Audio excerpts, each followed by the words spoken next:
Pregunta: ¿por qué nuestras oraciones no son contestadas? Entonces ya entendimos como primer punto lo que no es la oración. Como segundo punto, lo que es la oración. Es solas, es deleite, es comunión. Amén. ¿Sí? Y es convicción práctica de la presencia de Dios en mí. Es un estado de conciencia donde yo sé que Dios está en mí, y porque sé que Dios está en mí, tengo fe para saber que Él va a obrar en mí y a través de mí. Amén. No tengo que buscarlo, no tengo que encontrarlo, solamente tengo que estar convencido de que Él está obrando en mí y a través de mí. ¿Ok? Ahora, siguiente punto. ¿Por qué nuestras oraciones no son contestadas? Escucha, por ignorantes. Según Efesios capítulo 1 del verso 15 al 23, ¿sí? Porque somos ignorantes, a lo que decía yo anteriormente, porque ignoramos nuestra herencia, nuestro llamado y nuestro poder. Ese es el problema, que la iglesia de Jesucristo ignora cuál es su herencia, cuál es su llamado y cuál es su poder. ¿Ok? ¿Sí? Ya en su casa yo les encargo de tarea que lean Efesios capítulo 15, capítulo 1, del verso 15 al 23. Efesios 1, del 15 al 23. Léanlo y ahí está encontrada la herencia, el llamado y el poder. Ahora, seguimos. Tenemos que aprender a hablar conforme a su voluntad. En este caso, conforme al nuevo pacto. Según Romanos capítulo 4, verso 16, dice: por tanto, es por fe para que sea por gracia, a fin de que la promesa sea firme para toda su descendencia. Si nosotros no aprendemos a vivir por fe, o en la fe, hablando y confesando y declarando lo que ya está hecho y ya está consumado, ¿sí? Dice, entonces es para que la promesa sea firme. La promesa no es firme si no nos mantenemos en la fe, porque somos hijos de fe.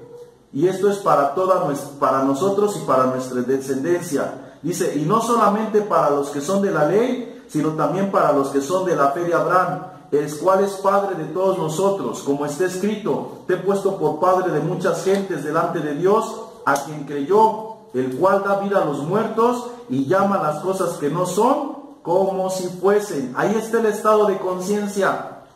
Creer que ya está hecho, creer que ya está consumado. Por eso Jesús no le decía a la gente: sé sano, sé limpio, levántate, anda. La niña no está muerta, la mano no está seca. ¿Por qué? Porque Jesús, su estado de conciencia era diferente al estado de conciencia que nosotros tenemos. Él fue y es el autor y consumador de nuestra fe. Entonces Él aprendió a llamar las cosas que no son como si fuesen. De la misma forma nosotros tenemos que aprender lo mismo.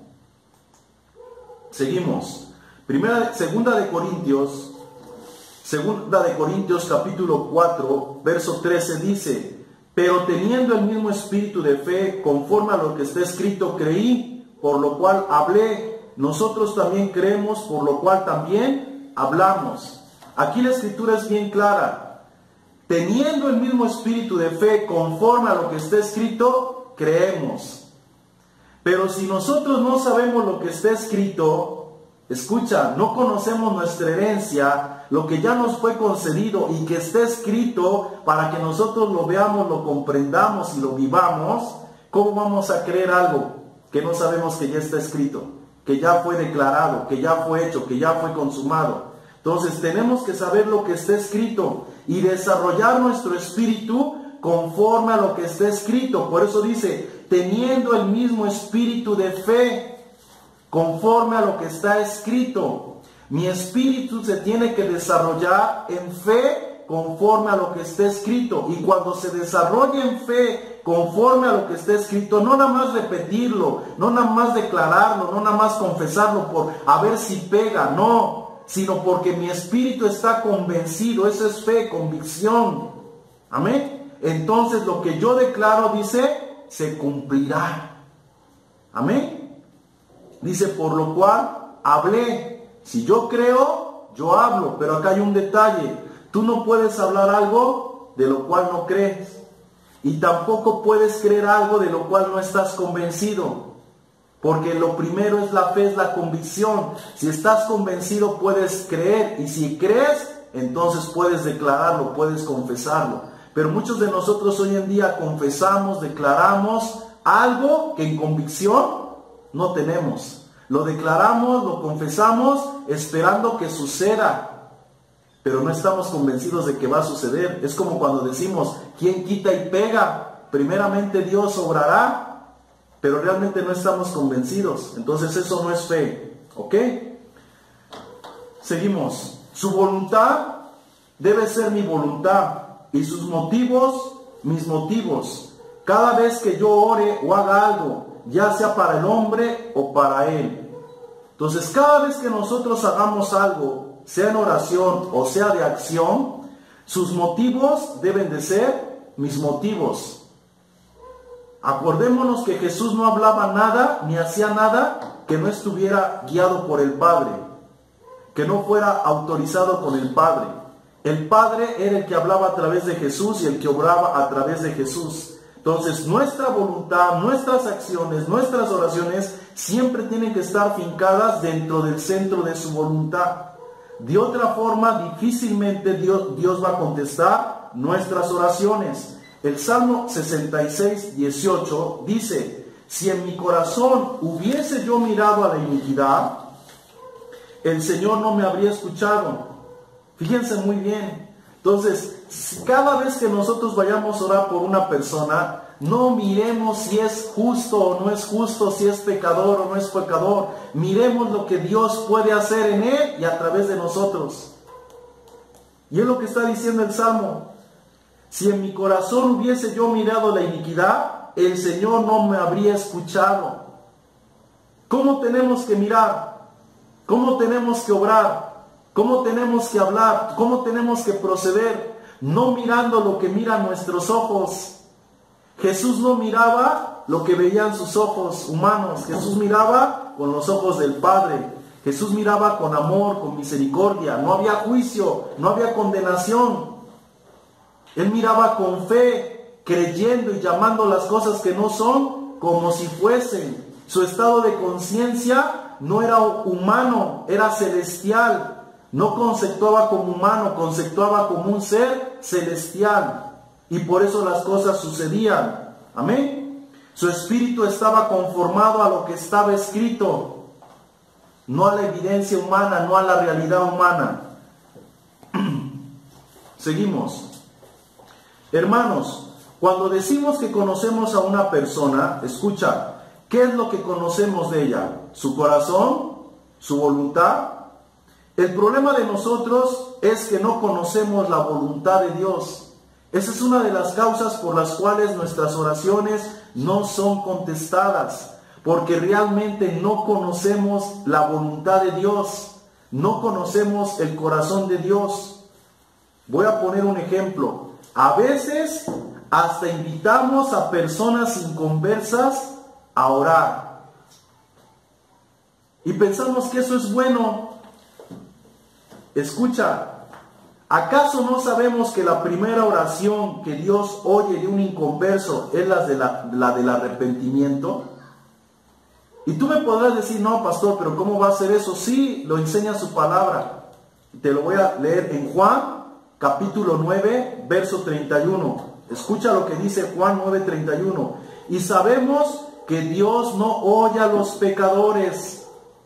Pero, acá hay un pero si alguno es temeroso de Dios y hace su voluntad, a ese oye. Entonces, no pongamos a una persona que no es temerosa de Dios y que no trata en su conocimiento tratar de agradar a Dios, ¿sí?, a orar, porque Dios no oye. Pero si hay alguno, escucha, aunque no sea cristiano, pero de una forma u otra teme a Dios y está tratando de agradar a Dios, dice la palabra, a ese oye. Si es una persona que está tratando de hacer la voluntad de Dios, que está tratando de acercarse a Dios, entonces Dios a ese sí lo oye. Amén. Dios tampoco es tan radical como a veces nosotros somos radicales. ¿Ok? Escucha, También a veces para orar, siempre nos basamos en Jeremías 33:3. Siempre que oramos o recomendamos orar, recomendamos a la gente Jeremías 33:3, que dice: clama a mí y yo te responderé, y te enseñaré cosas grandes y ocultas que tú no conoces. ¿Y qué es lo que hacemos? Nos pasamos orando todo el día, pidiéndole y esperando que Él nos hable o nos conteste. Y la realidad es que en la mayoría de los casos no sucede. Ni nos habla ni nos contesta. ¿Amén? ¿Y por qué? ¿Sí? Porque este texto está diciendo: clama a mí y yo te responderé. Y clamar no es lo mismo que orar. Clamar no es lo mismo que pedir. Clamar no es lo mismo que interceder. Clamar tiene que ver con algo de desesperación, algo que realmente tú ya no puedes más con ello. Sí, la Biblia dice: como el siervo busca o clama por las aguas, así clama por ti, oh Dios, el alma mía. Clamar tiene que ver con desesperación, Entonces, si queremos clamar, tenemos que estar conscientes que no es algo pasajero, circunstancial. Si queremos clamar, tenemos que entrar a nuestro aposento y ahí desfogarnos, y nuestro Padre que ve en lo secreto nos recompensará en lo íntimo. Y no tanto, escucha, no tanto porque estés gritando, sino por la intensidad y la intencionalidad que en ese momento tiene tu corazón. Esa necesidad y esa intencionalidad hace que tú y yo nos conectemos de una manera práctica e inmediata delante de la presencia de Dios. Amén. O sea, ¿por qué? Porque esa intensidad, esa necesidad se hace palpable en nosotros y Dios está consciente de ella. Pero hay muchas necesidades que tenemos, pero realmente para nosotros no son necesidades. Creemos que son necesidades y oramos por ellas, pero esporádicamente, y por eso Dios no las contesta, porque Él conoce lo profundo de nuestro corazón. Él sabe que realmente no tenemos interés en que eso sea resuelto, en que eso sea enderezado. Nos las llevamos campechanamente ahí, ¿sí? Podemos sobrellevar esas situaciones y por eso es que Dios no obra. ¿Ok?